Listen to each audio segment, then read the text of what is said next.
I'm really happy to welcome Angela Haydel DeBarger, who has her PhD from Stanford University in educational psychology.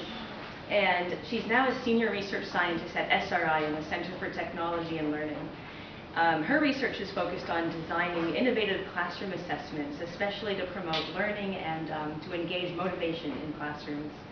And she's currently involved in multiple different projects at SRI, all of them tied to evidence-based assessment for measuring science content and practices that are outlined in the NRC's framework for K-12 science education and also in the Next Generation Science Standards. Angela is also co-author of a report from the Department of Education's Office of Educational Technology called Promoting Grit, Tenacity, and Perseverance, Critical Factors for Success in the 21st Century. So we're looking forward to your talk, Angela. Welcome.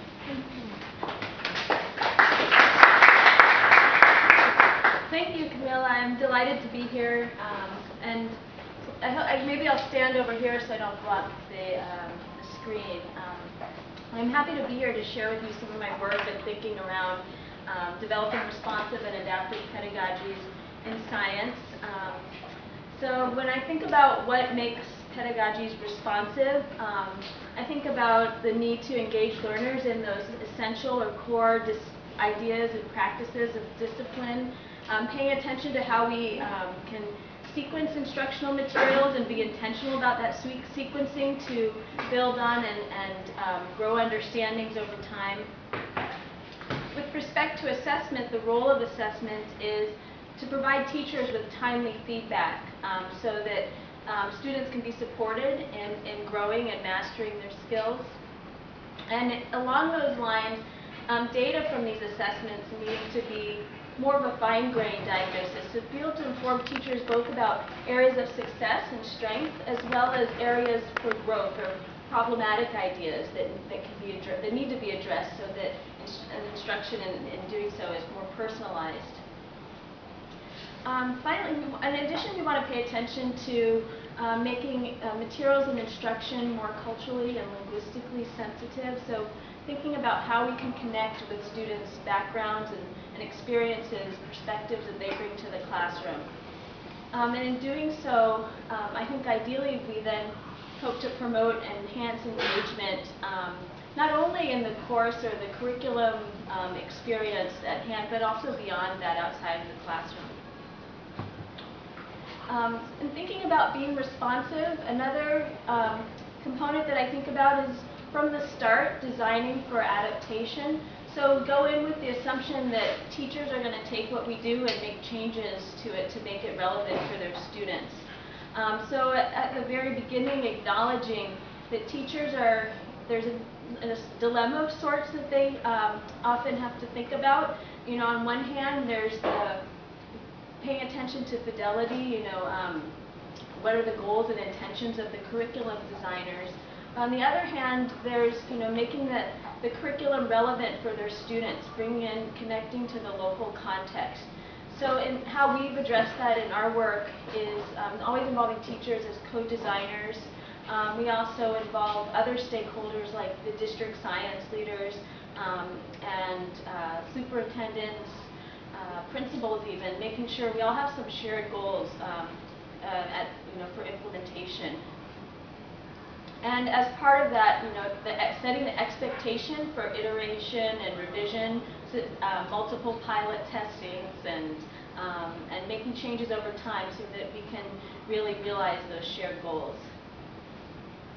In our professional development, what we do is we also try to make our curriculum and assessment design decisions explicit for teachers so that one, they know what why the materials look the way they do, but also assuming that they're going to have to make some changes to them as they make them more relevant for their students. They have a better understanding of the potential implications of those changes for learning. So I think it's an exciting time to be thinking about adaptive and responsive pedagogies in science in particular. One reason for this is now there's this new emphasis on knowledge and use in the science standards, the next generation science standards. And particularly with assessment, we don't really have good tools for this, for how we blend core ideas, science practices, and cross-cutting concepts. So there's a real need there. I think second point that I want to make is that we have a growing population of diverse learners. And I'm going to share a little bit more about the Next Generation Science Standards in a minute, but those of you who are familiar with them know that they really call for students to be more active participants. They're more discourse and writing intensive. So when we think about, for example, students for whom English is not their first language, we really have to think about tools and strategies to support those learners in participating in science. And finally, there's growing recognition that we need to pay attention to not only the cognitive learning outcomes, but also what some folks call non-cognitive or social, emotional, behavioral learning outcomes. And there's a need for strategies.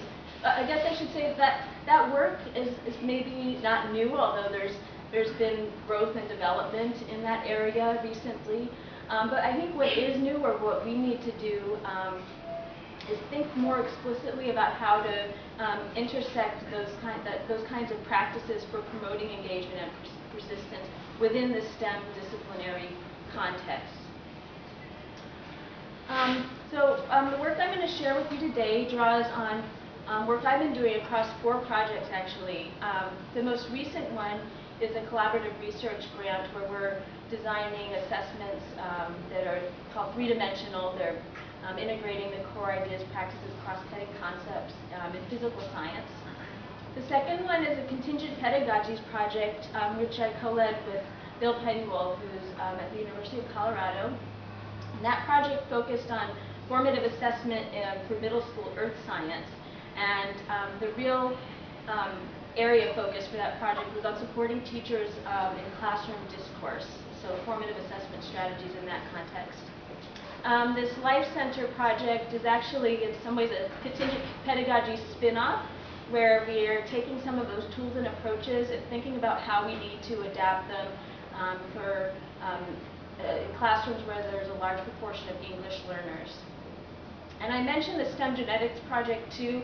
Although I'm not going to highlight specific examples from there, a lot of the work that I'll be talking about is actually incorporated into our design approaches there, where we're using the WISE platform to design curricula for elementary, middle, and high school around genetics. And then Camelia mentioned the GRIT report. So this was commissioned by the Department of Education.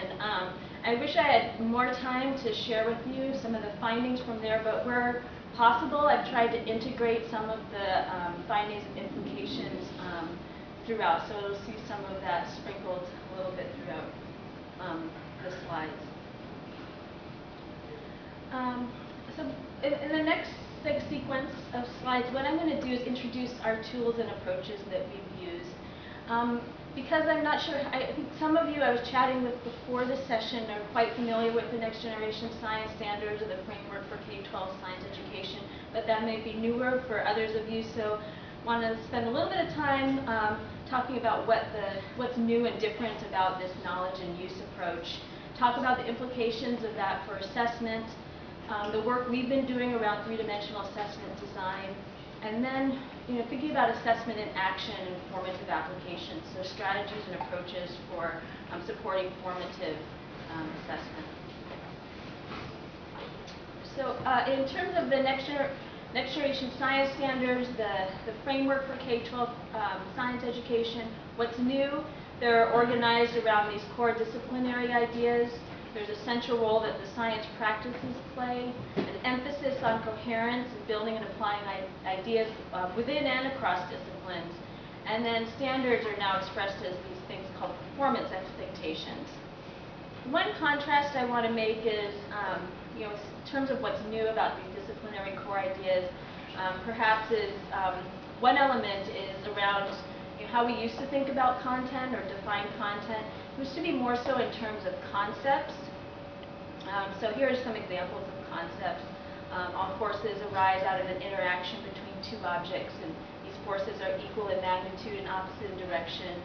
Or during physical changes, the particles stay the same in size, shape, mass, and composition. These are important, but I think what's What's different about the disciplinary core ideas is that they provide more context or meaning for how these concepts would be applied. So they're organized around these bigger questions that help explain how our world works. Like this question here, how can one explain the structure, properties, and interactions of matter? How do particles combine to form the variety of matter one observes? So that's one difference. In terms of the science practices, ways of knowing and understanding our world, those of you familiar with the NGSS and the framework will recognize these 8 practices. Many of them they carried over from prior versions of standards, but there are a couple that are new and for which new bodies of research are emerging. Just for example, developing and using models. There's a shift now from thinking about models as demonstration, something that the teacher shows, to students really taking more ownership in constructing their initial models, revising those over time, and using those models to explain, make predictions about phenomena. I also want to highlight that with perspective of the framework and the NGSS, the idea that these practices are intended to be iterative, connected, interactive. You can imagine a sequence of activities that goes something like this. Students ask a question, they develop an initial model to predict what will happen, explain why it will happen. They then plan and carry out an investigation to test their model, analyze, interpret data, and use evidence to come up with some claims and support their claims with evidence based on using the data, and then going back to revise their model based on what they learned from that investigation.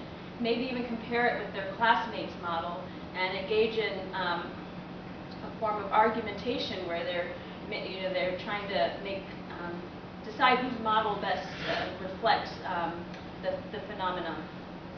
And perhaps after that, or coming to some consensus, going back and revising their own model. And finally, this third component, the cross-cutting concepts. These are concepts that are central, important to all science disciplines.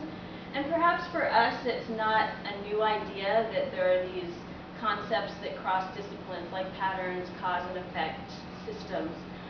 But what's new in the NGSS, I think, is they're calling for us to be more explicit in how we incorporate these in instruction and how we elicit them in assessments.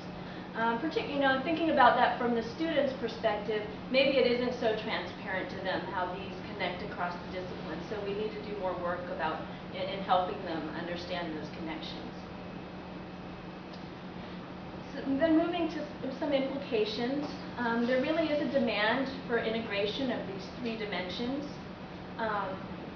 Taking assessment for an example, earlier assessment work might have had, if you look at a test, you have some items that were primarily content items, other items that were maybe practice items with some content as context, but really kind of light there.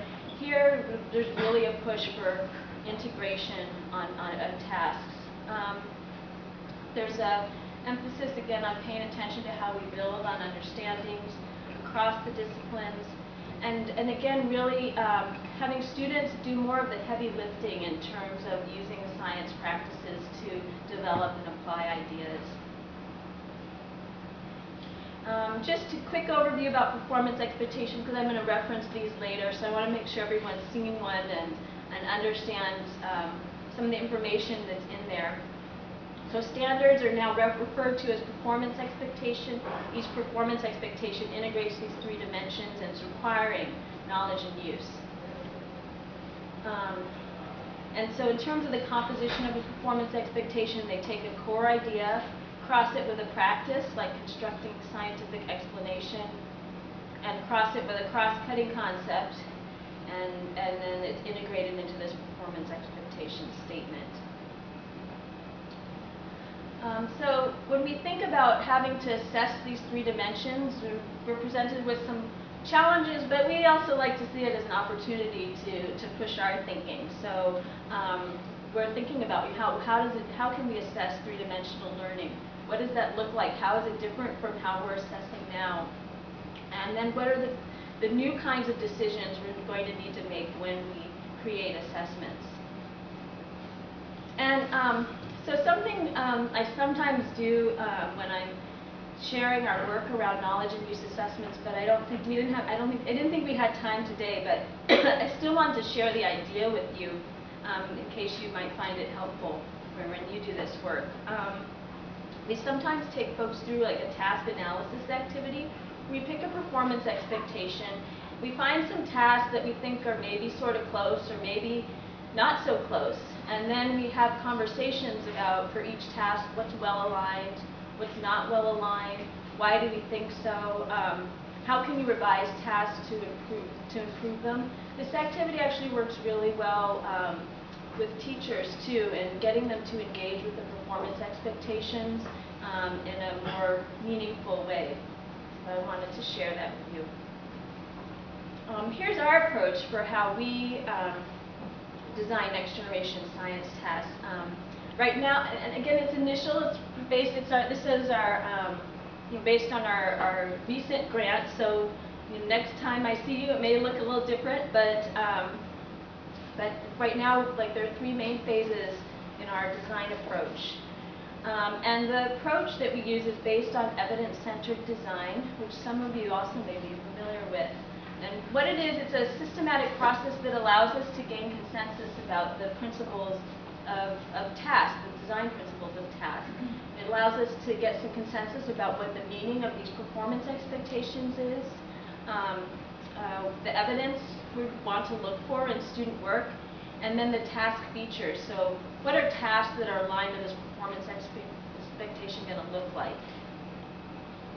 And I see a lot of value in ECD. I've been using it for a number of years. And to highlight some of what I like about it, I think it is really helpful for coming up with a shared vision with your colleagues.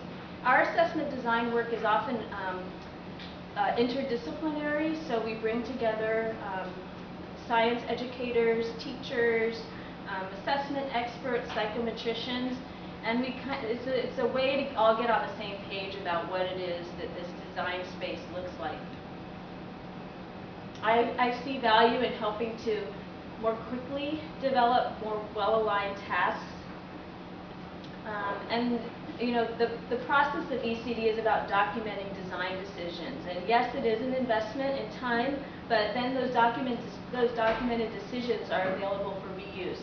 So future task design. And then as such, there's then benefits in terms of the scalability and efficiencies with these kinds of successful and next designs.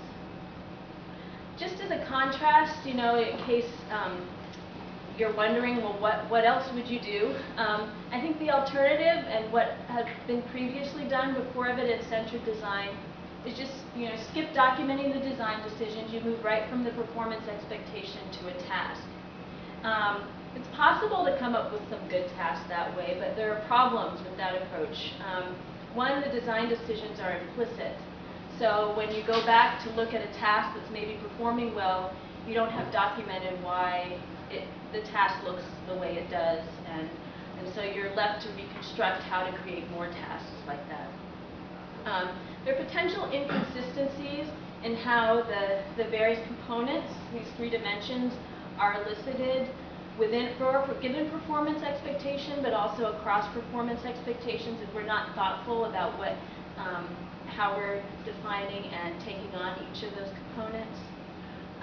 And then finally, it's also possible to get a lot of variation in context, difficulty, the kinds of evidence we're eliciting from students, how we're scoring, and that variation is potentially unsystematic if we're not using a coherent design approach. So that's sort of the ECD high level, why I find value in it. Now I want to move to, some of our those three phases and share with you a little bit how we go about that. So first, this unpacking phase. One thing that we focus on first unpacking the performance expectation, thinking about what is it calling for in terms of the practice core idea, the cross-cutting concept, and I'll show you in a minute, but those of you who know performance expectations know there's actually a lot of detail in there, but I want to point out not everything you need to consider for assessment design. So here's a performance expectation. Develop models to describe the atomic composition of simple molecules and extended structures. Performance expectations are often accompanied with these other statements, this clarification statement, and assessment boundary, which provide more detail. So if we take the practice developing models, you can see in the clarification statement, there's some more detail about, what the models can vary in complexity, and then some examples about what kinds of models students can construct. In terms of atomic composition, so that core idea, the assessment boundary gives us some insight into what's appropriate to assess in terms of atomic composition at the middle school level. Then with simple molecules, we see some of my highlighting got a little bit colorful, but the green and green match at least. So you see a little bit of detail about examples of simple molecules, and similarly for extended structures there. So that's really helpful. So we just, we have conversations about that. Where can we find more information about each of these pieces, these three components, just in the performance expectation? But a big piece of our unpacking work has been focused so far on unpacking the practices. We actually take a lot of time here because it is worth the investment to think about what each of these practices means, because they're addressed across multiple performance expectations. So we want some consistency in how we elicit those practices. I just put these three resources here as ones we've drawn on. So we look to the framework, which has some description about the practices. I really like Appendix F to get some ideas about how what the key skills are at the different grade bands, and of course the research literature where available. And just to show you what our unpacking looks like, we describe the practice and its components. Here's what we've done with modeling. We talk about a scientific model as a deliberate representation of a system or phenomena, illustrating some understanding of how it works. So we want to see students developing using models to represent, explain, and make predictions about phenomena. And we talk about the components of the practice. So depending on whether students are developing or using models, if they're developing, they're identifying, they're specifying the appropriate and necessary features of the model. We then want to see some description or representation of the relationships and interactions among the elements in the model, and then and finally making those connections between the relationships in the model and how those help to explain the phenomena they're observing. We think about the knowledge and skills needed by students, in this case middle school students. So ability to label or identify the features of a simple system, ability to apply scientific knowledge to show why or how a model is consistent with phenomena, ability to develop or use a model to predict and or describe phenomena. And finally, an important piece is getting some clarity around the evidence we would look for in a model.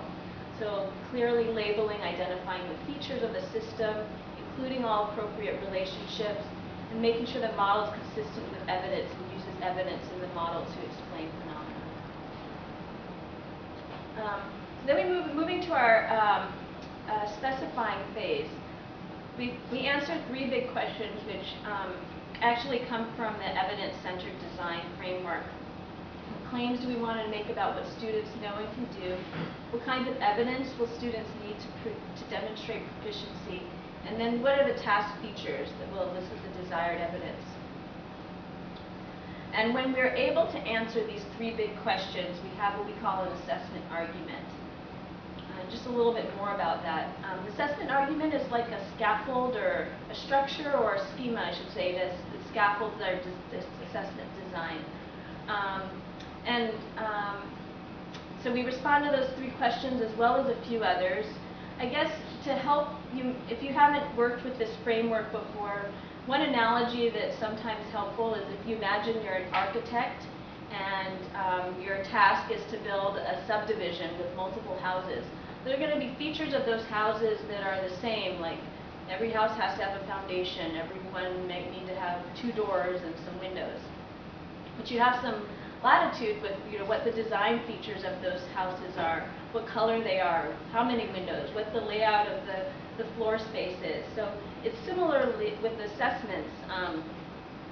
We think about what are those features for performance, what are those task features for performance expectation that are going to be the same for all tasks that are associated with those performance expectation. And then what are some things we can vary? And I'll give you some examples shortly. Or right now. So, we think about our claim, our performance expectation retargeting, the evidence, so the student behaviors or performances that are going to provide evidence of performance expectation. I don't have time to unpack the details here, but I want to make the point that that unpacking process that we do with the practice can carry directly over here. And what we do at this point in terms of constructing our assessment argument is begin to layer in the elements of the disciplinary core ideas. So you can see here we still have the same 3 components around modeling, but the way we've specified it in terms of the evidence takes on the disciplinary core ideas. We think about additional knowledge, skills, and abilities too. So what else are students going to need to bring with them to this task to be able to successfully perform? Background knowledge, English language arts or math skills, what other expressive skills? So, here we might look to prior performance expectations, like this is a 5th grade one here. Here's an illustration. Students might need to know something about the practice of modeling, the knowledge that a model can be used to describe phenomena. They have to have this is an open-ended task. They need to be able to construct a written response. And if we're asking them to illustrate something, they're going to need to be able to draw. Yeah? I'm trying to figure out what the phenomena is in this case. I think it depends. So, let me go back. So this is develop models to describe the atomic composition of simple molecules and extended structures. So I think it's still yet to be determined what the context is that students are going to have to engage with this performance expectation around. This next set of, maybe I'll jump ahead here. If you're coming to it, just, yeah, I don't know if it's as explicit as you might like. I think it's, maybe there could be additional clarity around what the contexts were, but that is something that we think about in the task features segment. So I think it's going to be a variable task feature, but I'll try to attend to that when I get there. The one thing we think about is what's going to be the same, common across all assessment tasks. It's probably not going to be the phenomenon. That's probably something you're going to want to vary. Here we, think about, what are the features of what are extended structures or what's not going to be included sometimes, and the assessment boundary can be informative about that. As an example, this second one here points to, where we're limited, where the boundary is, where we're limited in terms of assessing at the middle school level. And I think the phenomena that would show up here, although I don't have an illustration, but this would be the point in which you think about what are the appropriate phenomena within which the students would be developing these kinds of models. The examples here focus more on the format of the model, getting at a little bit in terms of the substances, but I think when you think about phenomena, you probably something a little more contextualized than that. So then we take this assessment argument, we've responded to those questions on the left, come up with some ideas that you saw examples of on the right, and we can use that to design tasks. So it helps us think about the kinds of features to build into tasks, how we can adjust tasks, maybe depending on whether they're used at the beginning, middle, or end of a unit. And then doing kind of a check, maybe we have even some existing tasks that we think are close, but thinking about now that we've done this assessment argument, are these tasks really going to allow students to demonstrate the evidence that we think is relevant and important. And pushing a little bit further as we move towards classroom assessment, making tasks more formative. Some other questions we can ask ourselves, and I think there's work to be done actually on pushing around and at the framework of evidence-centered design to incorporate more of this kind of thinking for formative applications. So, to what extent is the task diagnostic and revealing not only whether students are getting it or not, but which kinds of problematic ideas or misconceptions might be present. Are there additional student ideas that need to be elicited, that would help us hone in on what that student understanding really is? Again, thinking about when is the task appropriate? Is it an early elicitation task? Is it a midpoint check task? And what are the design features that are in play when the assessment is used at those different points in time?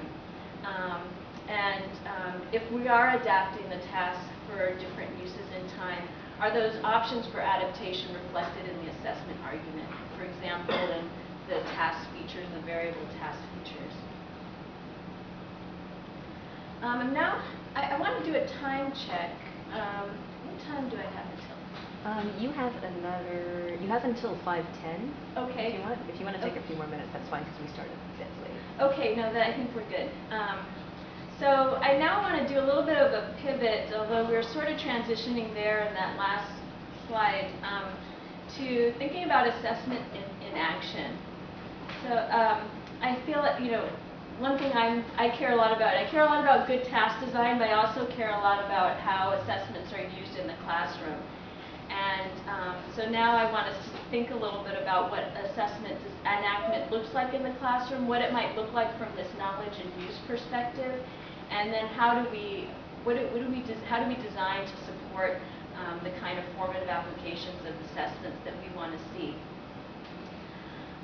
Just a little bit more about what makes assessment formative. I kind of put it in quotes there because really the assessments or tasks are by nature neither formative nor summative. It's really all in how they're used. Even when they're embedded in a curriculum, I think, I get nervous when people say it's formative assessment. I really want to see what the teachers do and students do with it before making that determination.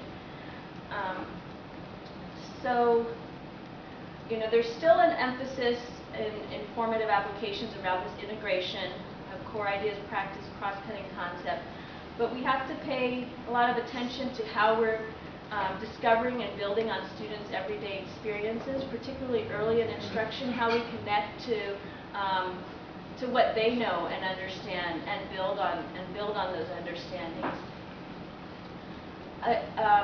Pushing beyond just right and wrong to diagnosing how students are thinking. I sort of referred to this earlier as well, but we want to know what are those problematic ideas. We almost care more about that than what the students are getting, and we want to know whether, how we can discern what those understandings are, and really follow up with questions to get students to explain their thinking, to help us see from their perspective why it is they think or they explain a phenomenon in a certain way. Informative, we pay a lot of attention to how the assessments can decide help teachers make decisions about what's next for their class, a small group, or at the individual level. And so there's this notion of assessment being a lever for helping to develop and revise, students revising their ideas over time, and as a tool for helping to make explicit class consensus about shared understandings, whether those be problematic or not, but just making those more transparent. And so in thinking about assessment in action, I wanted to share with you a couple of videos. These are from our contingent pedagogies project. I I have some transcripts which I could hand out if you can't hear, but we could try with just the audio. I probably don't have enough for everyone, so you have to share. A couple of notes about the transcripts. They're written from a discourse analysis perspective, so there's some caps to signify emphasis. Also, students' names are changed, so you'll hear some different names on the video than you'll see in the transcript. I will go ahead and start this video. So again, thinking about what kinds of questions did you hear the teacher asking? How is the teacher responding to students' ideas? And how are students responding to each other's ideas?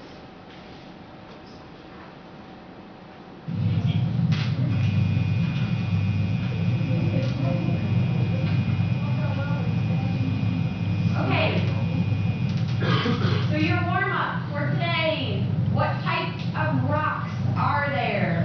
What types of rocks are there? Is everyone finished writing that down? Yes. In your notebook? Yes. Okay. So go ahead and close your notebooks. Talking about types of rocks. Alexis, what's one type of rock? Igneous. Igneous is a type of rock. What else? What is it? Magma isn't a rock. Magma cools to make a rock, but it's not a rock. What's it? Sedimentary. So we've got igneous, we've got sedimentary. What else, Frankie? Metamorphic. Okay? Metamorphic. Those are our three types. Okay? How are they different? How are they different? How are they the same? Either one. Yeah.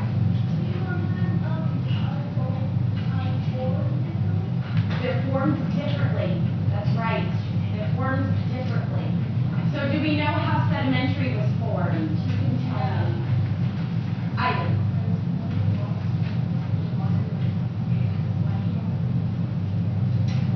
Good. So when small rocks stick together, what's another word for small rocks? Sand.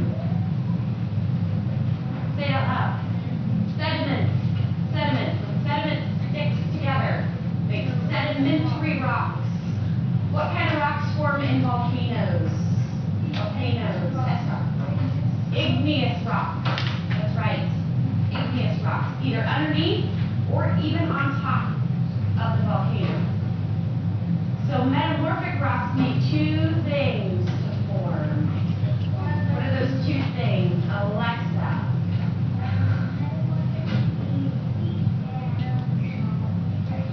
Heat and pressure. Very good. Heat and pressure. So we've already looked at sedimentary. We looked at igneous yesterday, and so today we're going to look at samples of metamorphic rocks. And so we're going to see how they're similar or how they're different to our igneous rocks that we've been looking at. Okay?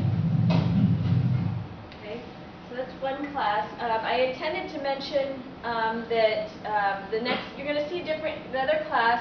This class, both classes had completed the same science investigation, so this is their discussion following that science investigation. So that was one class. This class that you're going to see in a minute, the way the teacher approaches the activity is to use this reflect and revise question where students have responded to this question up here using classroom network technology or clickers. So they've each voted, and now she's following up with this spark discussion questions.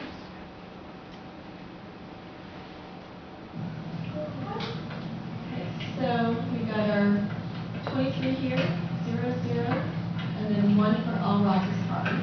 So let's talk about why you chose what you did. Let's start with A. Why might somebody choose A, all rock is hard? Betsy.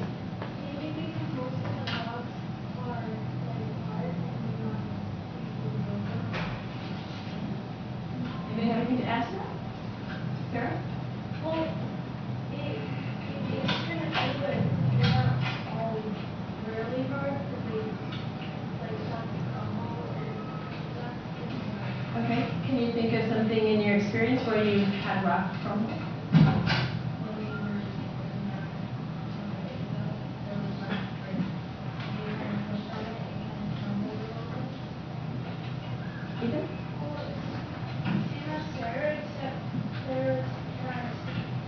Ethan? I think there was like a black rock, and I kind of hit my finger, and part of the rock fell off. So that's why not all. Okay, so that's why you would argue against question or answer A. Anybody else on reasons why someone might choose A? Okay. Good. I wouldn't choose it, but like usually you think about something random on it. Okay. Okay. So most of everybody's in agreement with that. How many of you had a similar thought to Sarah and who else just said? And Ethan, thank you. That thinking back to that black rock that crumbled back in investigation. Okay. Anybody have any thoughts what kind of rock that one was? That was on the first day. So which kind of rock was it? Sedimentary, igneous, or metamorphic? Okay. So what did you notice? Would anyone like to volunteer something you're thinking about? What kind of questions is the teacher asking in these two videos? And how is the teacher responding? How are the students responding? Yeah. The second teacher is asking for more evidence-based answers. Like, what made you choose that? Or can you think of an everyday experience which led you to think this? Instead of asking for evidence. Yep.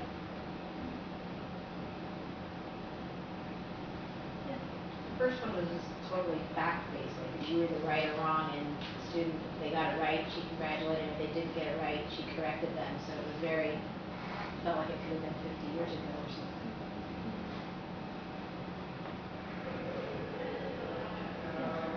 I think the second teacher is trying to put them into conversation with each other, although she's still moderating that. Like, she isn't, the classroom hasn't quite gotten to the point where they talk directly to each other, but she's setting up that students through her are responding to each other rather than just to her. Yeah, it says there's still like room to grow in some ways around having the students take more ownership in that conversation. Anyone else want to share any ideas there? Yeah, I always ask the question because it seems like they got to the same issue, which is like facts, which is what I sort of the background in some of this new work, which is like it seems like it's a different way, but some of the end product is still the same. She was still asking for a fact at the end. Yeah, I mean, I'd have to go back to that point in time with this project to think about, or I'd be interested actually in asking them, what were your goals for the lesson? Was maybe what they had that shared goal around the vocabulary and that fact, but I see in the second teacher maybe some additional goals around wanting to promote more discourse or trying some tools for that. Yeah, and it also brings me to another point, which is, not the intention to be critical about the first teacher, but again, they're coming in maybe with different purposes, different goals, and so just being aware of that, but then where those focuses on the goals take us in terms of the nature of the discourse. Yeah.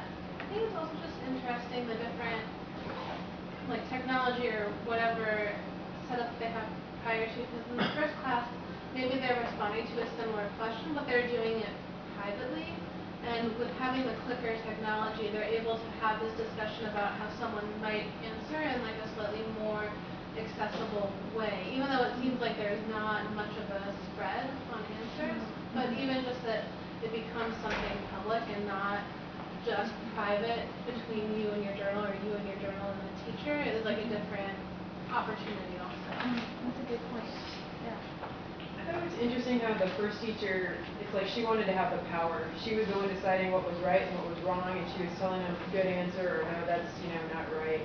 But and then with the second teacher, I thought it was interesting how she was looking for them to to have them talk about their experiences and really look for their own evidence.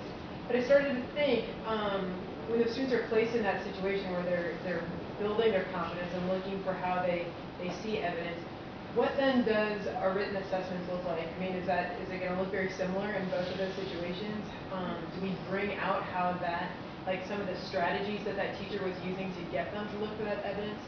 Are you looking for that when you're building the assessment tools? Yeah, that's a good question. I mean, part of what your question gets to me, for me, is opportunity to learn.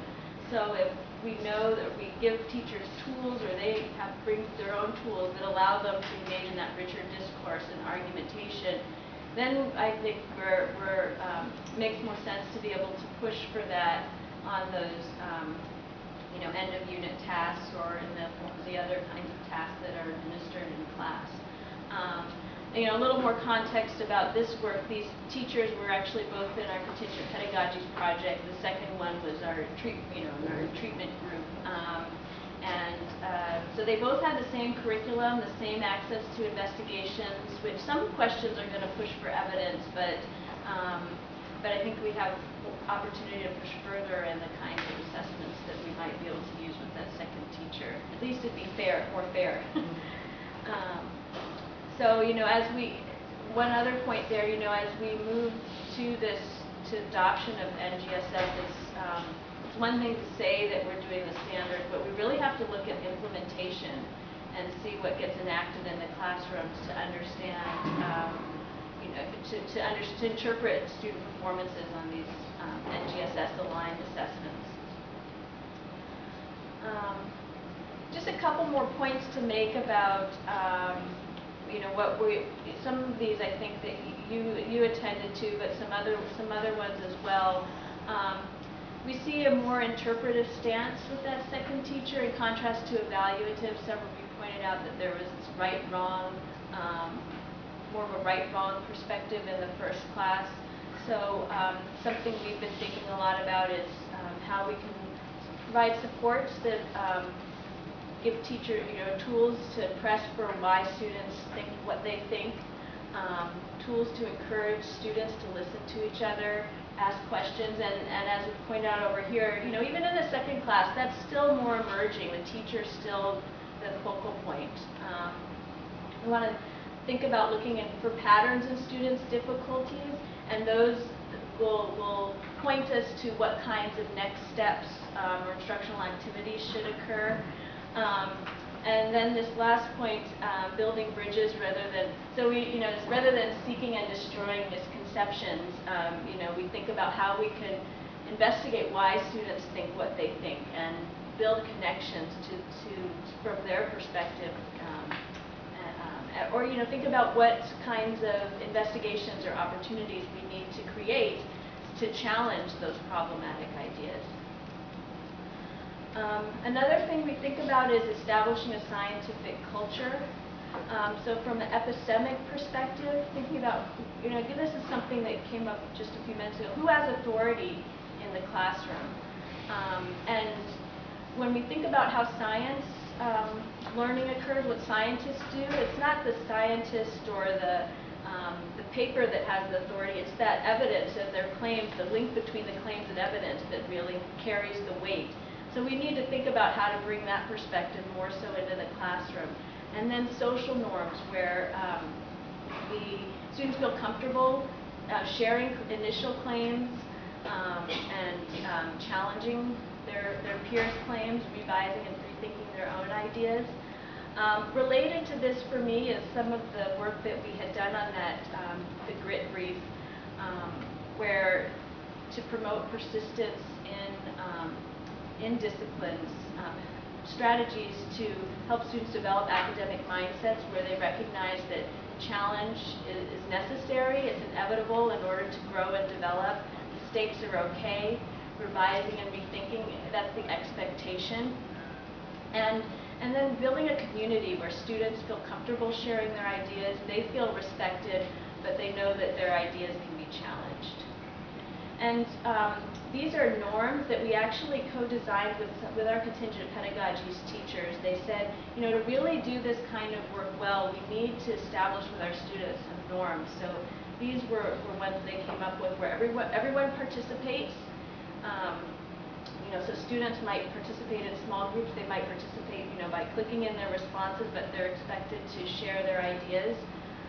There's an expectation that students support their claims with evidence, and we hear in our teachers, you know, that they're, you know, why do you think that? What's your evidence? You know, there needs to be some reinforcement of that norm for it to be effective.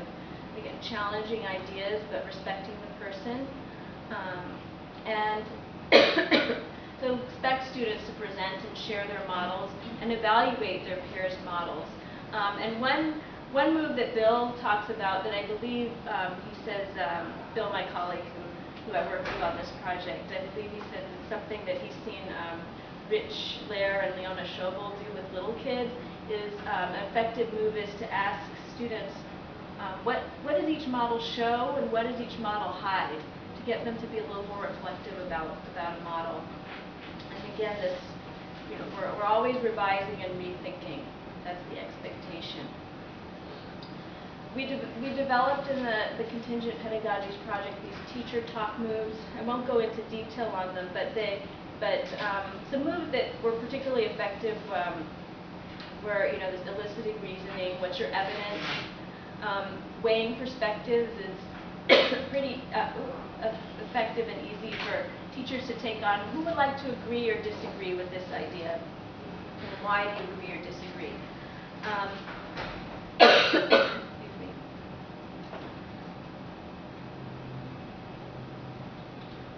This restating and revoicing. I'm going to take a cough drop for a minute. There's a subtle distinction with restating, where they're kind of repeating the student's idea perhaps for emphasis, and revoicing, where there's a check on understanding.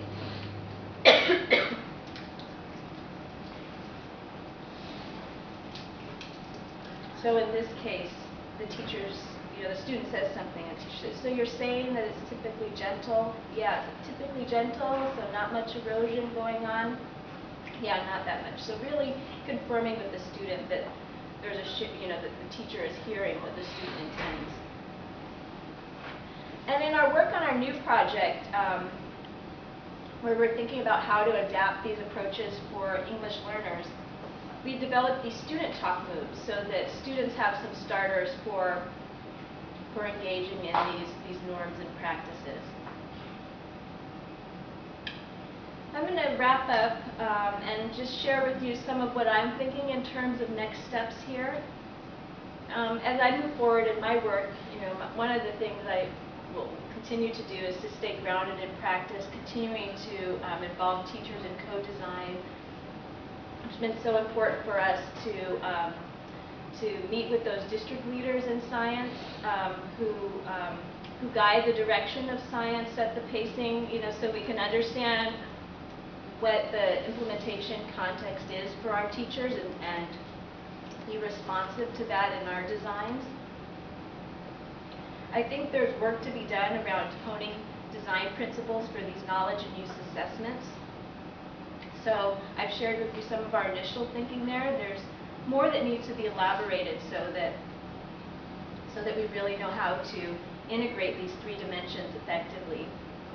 Also related to that is thinking about how we can make these approaches accessible not just to researchers and science educators, but also teachers who are interested in developing their practice around assessment design, or who are leaders in their district and want to share with their colleagues how they can do NGSS assessment.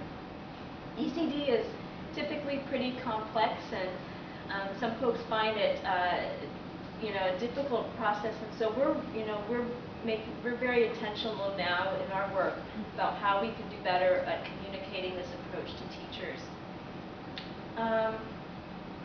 The third point here, when we think about formative applications of assessments, we think about how students are learning over time, and we're assessing at different time points. I think this is going to require new kinds of psychometric models. And the knowledge and use piece adds complexity in and of itself. It's going to be interesting to watch the debates here between the different psychometricians as as the assessments come about, and then we move to scoring and reporting. But I also believe that we need to push back and think about what are the new kinds of psychometric models that need to be developed. So we're not conforming tasks to fit these models that exist. There needs to be some adaptation in terms of those statistical approaches to meet the needs of the kinds of tasks we want to see in classrooms. And then finally, the last point, making more explicit how we support social and emotional growth, as well as these growth around knowledge and use. I think what I've observed is sometimes we leave that a bit implicit. So at least what I've seen, and then what I've done in the past, and what I want to get better at, we think about these phenomena or contexts that we think are interesting. Well, what makes them interesting? Why are they important for students? How do they help to engage students and promote engagement over time? So I think there's a lot of work to be done with how we connect what we know about what do we know about motivation and engagement, and what we know about good science, instruction, and assessment design. So with that, we can have discussion, some questions if there's a little bit of time. Yep, we have until 5:30, so plenty of time. Let's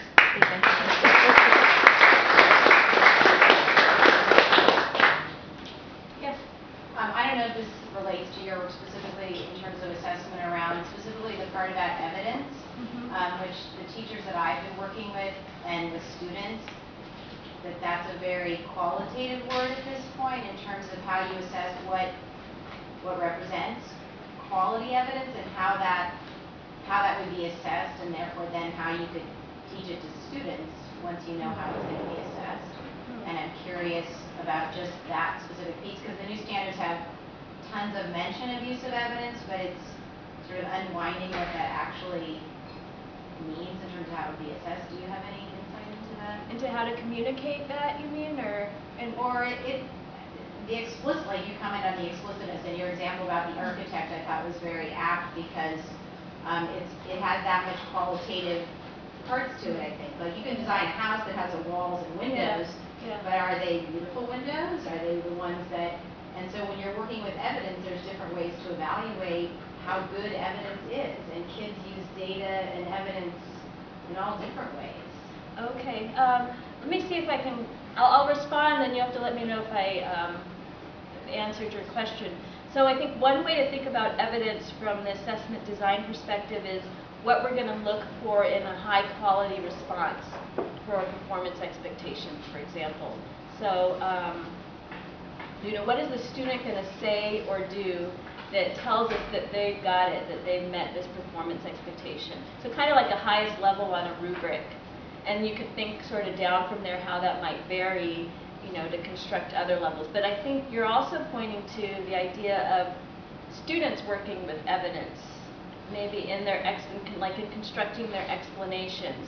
And so in terms of that, then maybe we're getting into the task features. What kinds of evidence are appropriate for them to work with, and what kinds of evidence would we expect them to bring to their response that to support their claims. And so we do need to get be clear about that when we think about what we're looking for in a quality response. Does that answer Do those exist yet, is my question. Like I've seen lots of rubrics that can evaluate, and they look very much like an ELA rubric. They're like a 5x5, and you're going to score a student argument with a very elaborate rubric, which is a challenge for most schools to actually implement something like that. It's very different than how science is evaluated now with the multiple choice test with right and wrong. It's very different than a 5x5 rubric that has to be scored. I'm just curious if you guys have actually, do those rubrics exist to someone like you? Well, we have to create them, you know, now that we've got the NGSS and the framework. They're kind of two pieces, two things we do sometimes. One is to think about like a construct map. So what are like general levels of thinking or understanding like related to the practice of modeling. And then we can apply, those sound like what you're talking about, like these general levels. But then we also, it's hard to get reliability on that. So we apply that to task by task and have specific task rubrics. But we're in the process of constructing those right now. So I wouldn't say we've got the three-dimensional rubrics in place. We're figuring that out too. Yeah. So I've heard several times you say how important it is to specify a number of things, and Yes. and that they're, you know, the performance expectations and practices, as helpful as they are, still require additional specification.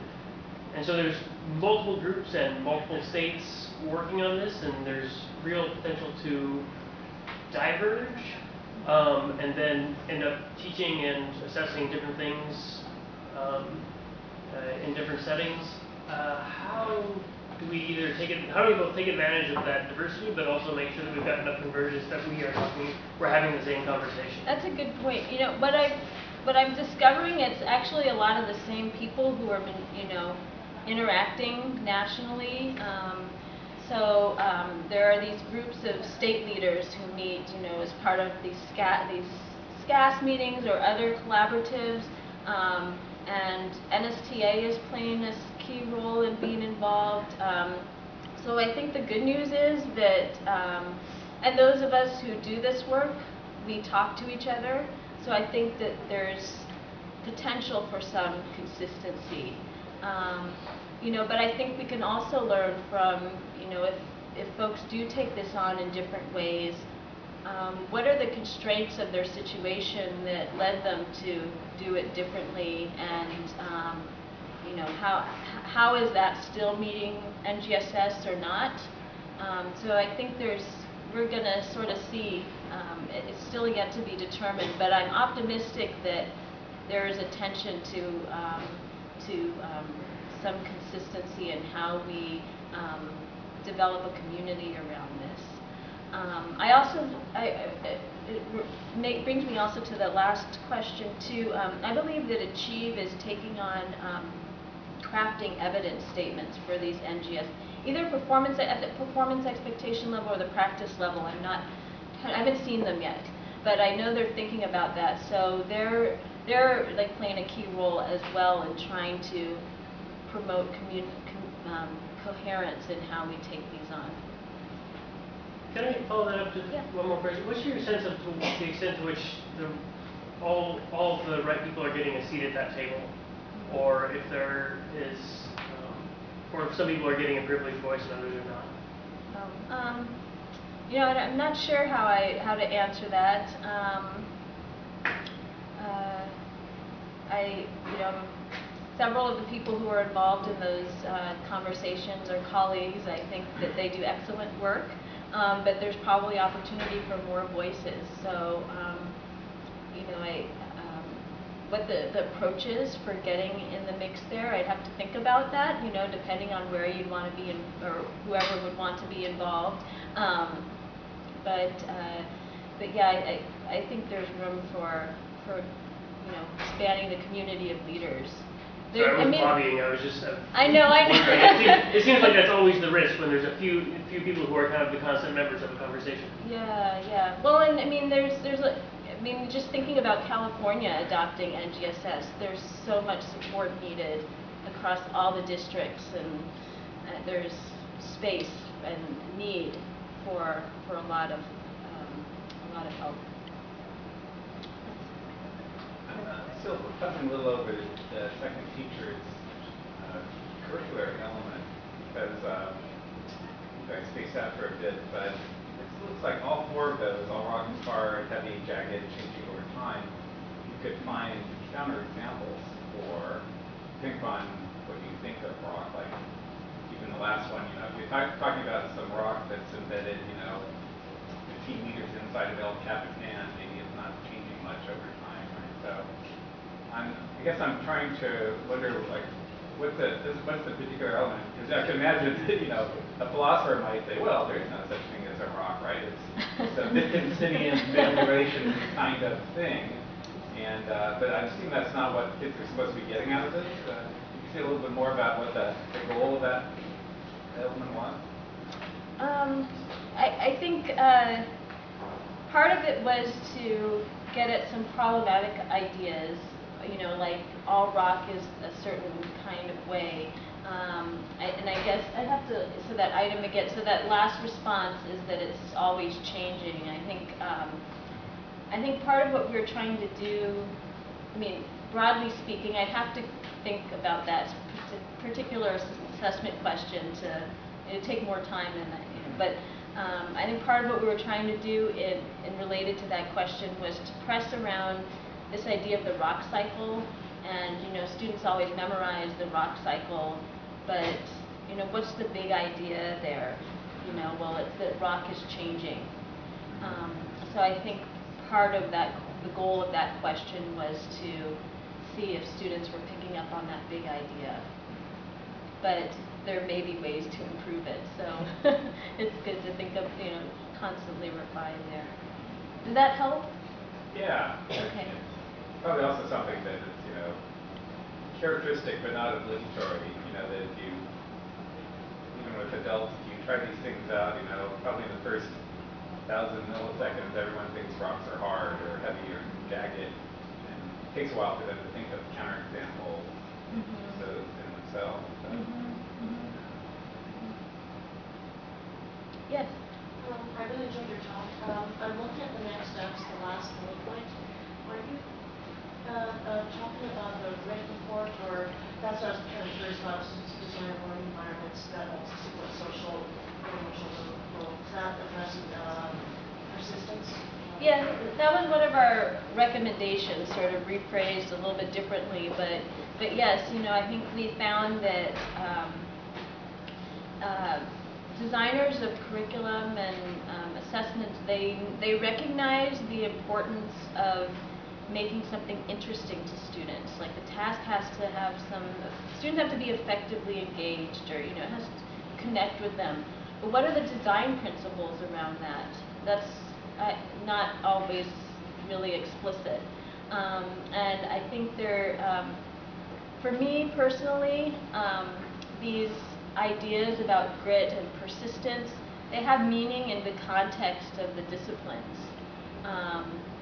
You know, I suppose there's some potential for transferability across this, but I think, you know, in many cases, students feel excited about one thing, but that doesn't always transfer to when they're in a different context. So the context, the disciplinary context, from my perspective, makes a big difference, and I think we have work to do around thinking about these constructs in science. Love to see your report. Yeah, there's a draft that's posted, and a new draft will be posted shortly, although I don't know the exact timing on that. I was wondering, you talked about, so there's the content and there's a practice and then cross-cutting concepts, and also making diagnostic assessments, and I was wondering if you have done any work or thought about, do you assess those things together? Do you have individual ways of analyzing them? Oh, the 3 dimensions.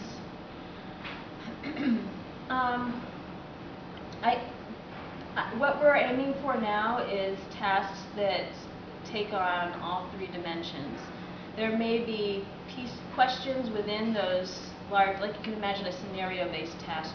There may be questions that emphasize one dimension or another, but I think we're still working on those design principles. But all 3, the way we're headed, all 3 would definitely have to be addressed in a task. Even if they're all in the task, would you still interpret the task in terms of scoring it? Oh. At once, or would you have different dimensions? I think we're going to move in the direction of integrated rubrics, although with our psychometric team we'll have to see how that works out. In prior work that I've done on another project where we were focusing mostly on the intersection of core ideas and practices, we actually tried separating out and having rubrics for the core idea and rubrics for the practice, and those rubrics did not perform as well as the integrated rubrics. They're also very difficult to construct. if you think about like generically what modeling looks like without paying attention to whether the ideas are correct, it's I don't know, those upper levels, they really start to intersect the two rubrics. I mean, similarly with like constructing explanations, folks talk about having a claim, evidence, and reasoning. Well, do we care if students have those three dimensions, but the claim is wrong and the evidence is mismatched and the reasoning doesn't make sense? You know, I think we're headed in the direction of, our team is headed in the direction of having integration in the rubrics as well. I don't know that everyone will go that way, and that's another reason why I think the statistics and psychometrics and reporting out is going to be really interesting as more folks take on these knowledge and use assessments, how different teams handle that. Yes? I find it really helpful to see an example of a teacher responding to students, like the substance of student ideas in real time, and I was wondering if there's other examples or resources of real moment-to-moment for teachers to sort of see what it looks like, or papers that might kind of show episodes of this. So more formative assessment in action, in action. Like in real time, like moment to moment, just sort of in science. We have more videos from our contingent pedagogies classes and some other part. I'm trying to think about publicly available work though. I would have to think about that for a bit. Let me think about that, and if you want to email me, and that would be great. Any other questions? Yes. So following on the notion of integrating DCI's practices and cross-cutting concepts, it seems like those operate on very different timelines in terms of their development. So we're expecting students to learn content on a relatively shorter timeline than to develop their use of scientific practices, which I would say cross-cutting concepts are perhaps even a longer timeline. And so if tasks analyzed in an integrated way, how can we create a trajectory to support students that fits those different timelines? I love it. Well, I love it. We should talk more about that, because I don't know that I have thought about it that way. I think I've thought about the intersection of these components as you address different aspects of that intersection at different points in time, but it's not like one dimension moves more slowly. It's what's integrated happens. For example, there might be aspects of the disciplinary core idea and practice that you, for a performance, you might be able to deconstruct a performance expectation into learning performances that are integrated, that sort of reflect a progression of understanding, but you're not separate. Those learning performances are still representing the integration of the three dimensions. So we should separate strands for all the different content, for the different content cross-cutting concepts for all the different content. Practices and cross-cutting concepts for all the different content, right? So like as you develop in sophistication in terms of content, you develop in sophistication in terms of your ability to engage with particular scientific practices and cross-cutting concepts as they relate to them. And there may be certain aspects of the practices that are appropriate early on. Like there may be certain aspects of modeling that you're using earlier on, and then more sophisticated aspects of modeling later that are coupled with more complex disciplinary core ideas later on. But I've always been looking at that intersection in the growth. Just thinking, so the three aspects of modeling that you had up on the slides earlier, one of them was showing all the appropriate mechanisms or something like that. And that would be, just as you're learning the content, you'd be able to do that more and more. So it's always tied to knowing the content to know what's appropriate to show. And at the early grade level, the really little kids, maybe they don't do the mechanism part, but they're still engaged with some other aspect of modeling, because they're, for them it's more appropriate to focus on what they can observe and see rather than the mechanism that's unobservable. But this is a really rich conversation, and we only have a couple minutes left, or maybe, I don't know, we might be at time, but I'd love to talk with you more about that. Those are great questions. And we might actually have to wrap up now so people can get on to their Okay. next things. But thank you so much, Angela. Yeah, thank you.